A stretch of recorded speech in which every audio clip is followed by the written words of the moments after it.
Hello guys, this is Civil Engineering YouTube channel. Please subscribe our channel to get daily updates about civil engineering topics. So today our lecture is about some important notes for civil engineering students. Right? So this is our today topic. So the first point we should discuss here now is that the lapping length for the tension member should be 60 D. This is the minimum length for the tension members. And the tension members include the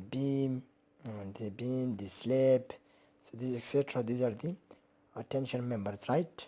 For, for example, I'm drawing here the beam, like this is the beam, uh, and there's a reinforcement shown, and the length of the steel bar is maximum length of the steel bar is 12 meter, and it should not can be greater than 12 meter, so we should overlap the one rebars with the other. So this is the actually the overlapping length, right? It's called lapping length, and it's a beam. So the tension member, so the lapping length for this beam should be equal to this is the lapping length, and it should be equal to the 60 D, where d is the diameter of the bars, and it may be this bar or it may be this bar, but the one which is smaller and dia, and this we used the d. Okay, so this is about the 60 D is the lap length for the tension members. So now what about the lapping number 2 point? The lapping length for the compression member should be 48D. It means compression member, we can say that the column is a compression member, like this, there's a column, and there's a for example, there's a multi-story building in which the column is continuous. So the steel bars are coming up to maximum length of 12 meter, as I discussed before. So there's a bar coming, and then there's a cut-off length of the bar. So we then overlap this bar with the another bar, right? This. So this is called the overlapping length of in tension and compression member. So this must be equal to the 48D, right, in compression, where D is the diameter of the smaller bar. Even it may be this bar or it may be this bar. Which one is smaller? So we take this, the diameter of the bar, we multiply by 48, so it comes out the overlapping length. This length should be provided. Okay, this must be the length, overlapping length. So now the third point is about the concrete fall distance should not be more than 1.5 meter. This is a very critical point. Uh, for example, there is a footing, there is a we have any foundation, and we place the reinforcement line in this way, distribution bars and main bars in this direction. So the concrete mixer comes and it start the pouring of concrete, right?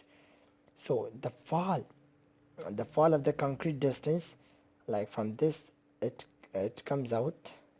So this distance is the fall of the concrete from the concrete mixer to the foundation should not be greater than 1.5 meter. Why? Because this is a general practice, but it should be remembered that there are some problems in the concrete that it should occur after when the height of fall is greater than 1.5 meter. Like segregation is the main problem occurring in when the height of fall is greater than 1.5 meter generally. So that's why there is a practical recommendation to use the height of fall of 1.5, maximum distance of 1.5, right? So it should not be more than the 1.5 meter, the height of fall, because to avoid the segregation problem. Now coming to the 4 point, the minimum number of bars in rectangular column is 4 and 6 for the circular column, right? So let's consider this a rectangular column. I'm drawing it in 3D. I'm trying my best to draw it in 3D. Like this is a rectangular column. This is a rectangular column, and so the minimum number of bars in rectangular column is 4. Means this is also the ACI recommendation, ACI 318. That the minimum numbers of bars, longitudinal bars, should be 4 in numbers in rectangular column, right? This is a minimum requirement for the rectangular column, right? While 4 for the in the 4 in the case 6 in the case of circular column. Like if there is a circle, if we draw the circular column, for example, there is a circular column, So the minimum number of bars should be 1, 2. It's not a complete circle like this. 1, 2, 3, 4, 5, 6. The minimum number of bars used here are 6. So this is the ACI recommendation that the minimum number of bars in case of the rectangular should be 4 used. Like I will show here in cross section.